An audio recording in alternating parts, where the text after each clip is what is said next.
Hi, John. How you doing? Good. I'm Laura. How you doing, Laura? And I'm glad to be able to talk to you.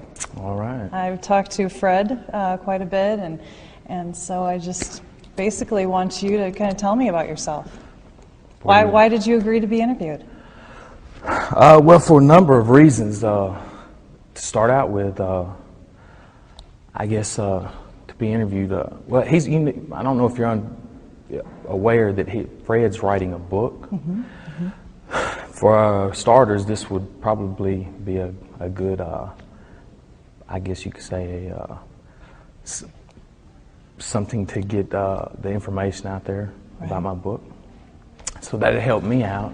And then another reason that I'm doing this is because of I was when this all first started, I was in the Ohio Penitentiary, Lebanon, when I decided to go ahead and come clean about a lot of things. Well, I was actually trying to make some deals, really. I'd come to a decision in the Ohio prison that I was serving 26 to life there, and I can't conceive that amount of time, you understand? Yeah. And so I see no end in sight, so I decided to make my own ending. And the information that I have and the things that I know and the things that I've been a part of could get me to where I wanted to be probably a lot quicker, because I'd rather be, to be honest with you, I'd rather be deceased, dead, than to spend my life in prison and watch my family drop off one by one. And when I die in the end of an old man from being in prison, no one left to mourn me when I'm dead. So I chose. So anyway, I went to the officials there at the prison that I was at, and I had told them that I wanted to make some confessions, and so they weren't taking me seriously at first because I wasn't giving away enough information. So I decided to give away enough information on one, which is, it says in the papers that I'd seen here after it was released that the investigators, the state officials here in Missouri, due to their investigating, their hard work, that they found me because of DNA, and then I made a full confession, which is not true. Mm-hmm. I contacted officials in the state of, in Ohio at the prison, and then they contacted the FBI. The FBI came to me because of the information I gave them on this here. I gave them every detail that they have here on this homicide that I'm at, down to the, from the cell phone to everything. They didn't have no but where in sight. I mean, to be honest with you, they probably couldn't have found their bottom side with both hands, to be honest with you. Which murder is this? This is the Kirilchuk murder here in Missouri. Right, okay.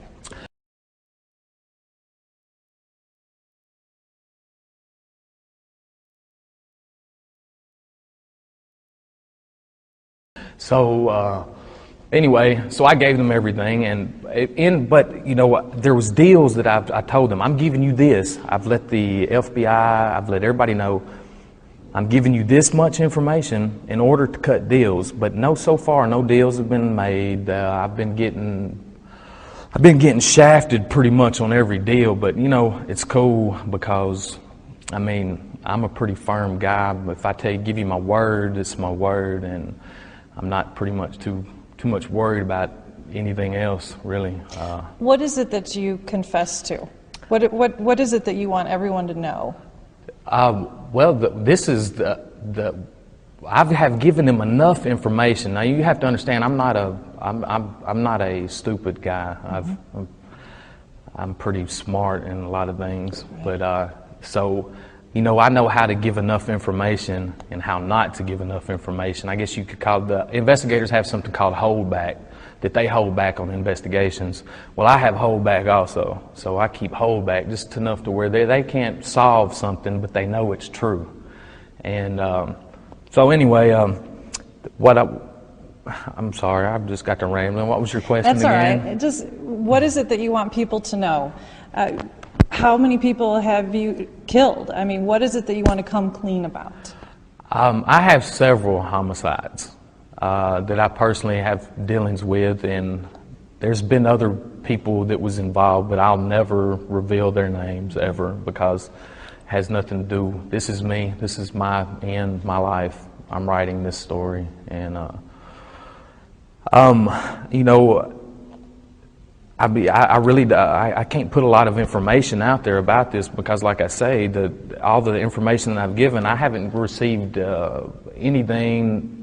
No types on any of the deals. I've just been getting, like I say, I've been getting mishandled, mistreated, I guess you could say, through this whole period of time, and they're not taking me like I need to be seriously. Do you understand what I'm saying? And I'm a very serious type guy. I mean, I might have some homicides. I might have been used drugs, but I'm also a well-disciplined person also, and which is something that I pride myself on, I guess you could say, is me being disciplined. And so it's fine. They can handle me how they want, but you know, it's up to them. They can either listen to what I say, or they can carry on. Well, tell me what it is that you have told them that you want people to listen to. I mean, you want to control your destiny. That's right. That's right. That's a good way. That's what this is all about. That's a good way to say it. So what is it that you have done that would mean that you would die for these crimes? Well, I mean, for starters, I mean, they've got enough now. I mean, I possibly, am more than likely, will receive the death penalty here for just this, for this homicide. But I've been involved with the organization, affiliated for, this will be 18 years this year, and the organization that I'm affiliated with. Is that the Simon City Royals? That is correct. Mm-hmm. That's correct. I see you did your homework. Mm-hmm.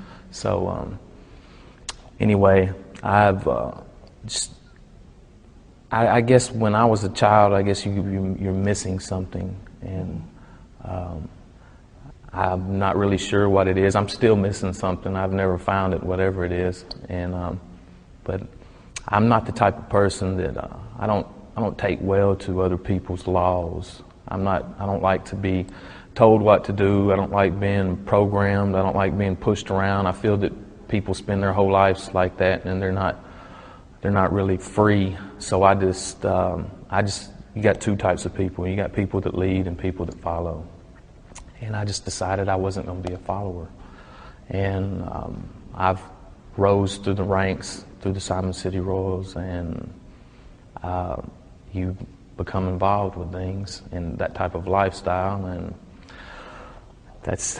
I've seen and been a part of things, and you know, that was my life. That's just how it is.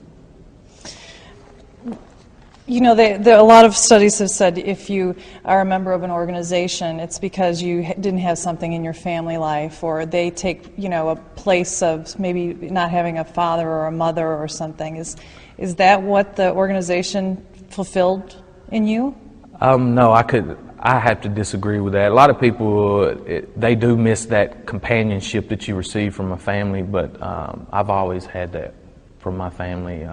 That's the one thing in life. I don't look at things as other people do. A lot of people, the only thing that I can say is that I love my family, and that's the only thing in life that I really even care about is my family, and Miss Tudor, Dana Tudor, if you are aware of who she is, my daughter, and my family. But you know, other than that, I just view things as objects, people, animals, trees, cars. They're just all the same to me. I feel that this. I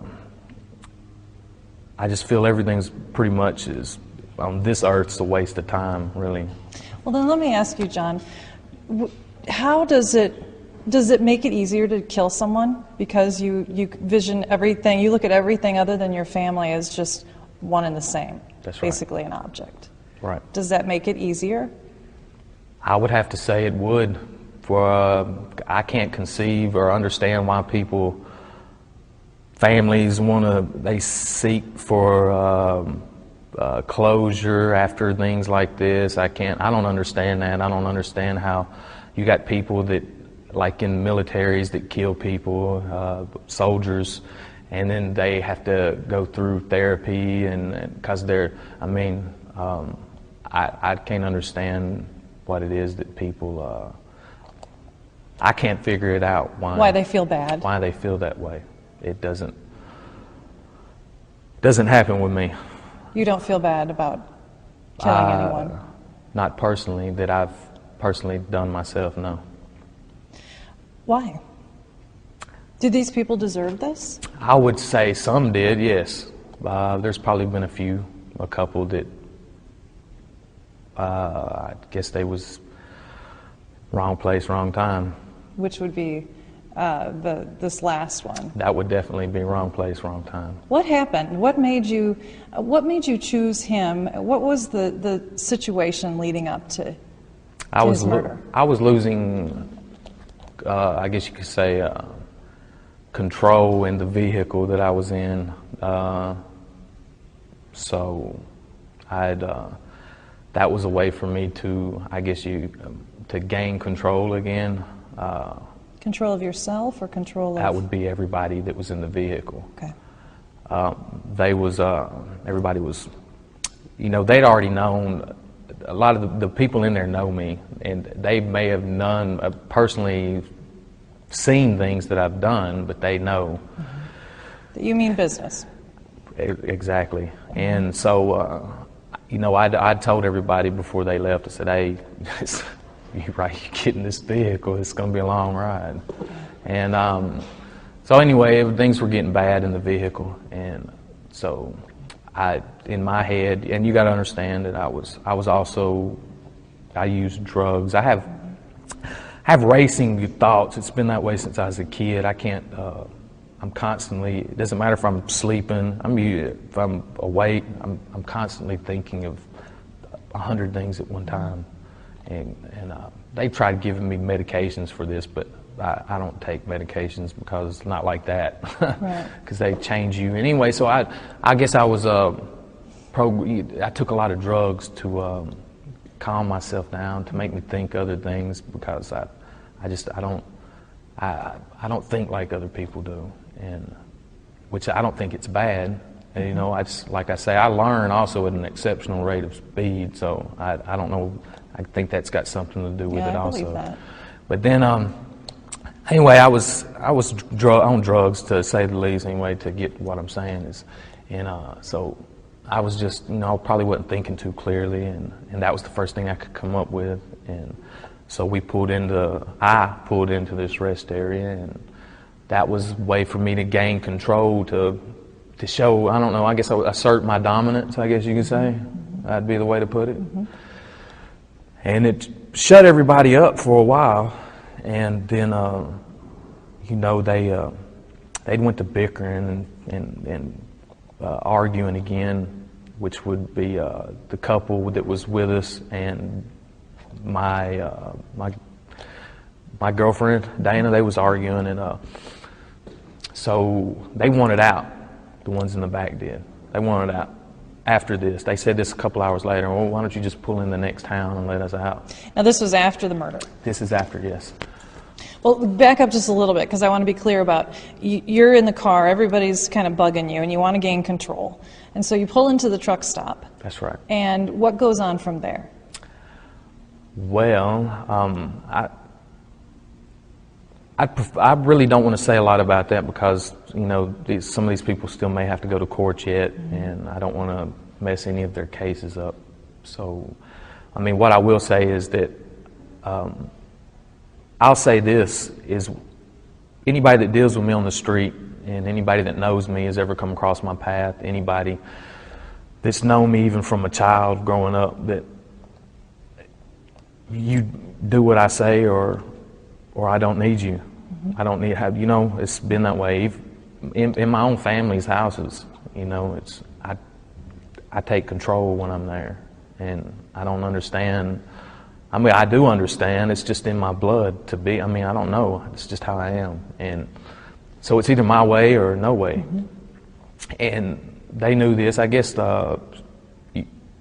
I guess I put fear into people's, and I'm not really that fearful of a person, but if you knew a little more about me, it'd probably change your thoughts. But anyway, so I just felt like I was losing that fear anyway, and with them that they felt toward me, and so I made them do, the things that participate in. I wouldn't even call it participation, but they did what they did out of fear. That's the only thing I can say. And like I said later, they wanted out, but I told them that nobody was getting out of that truck, period, without a bullet in their head. But do you take full responsibility? I take full responsibility.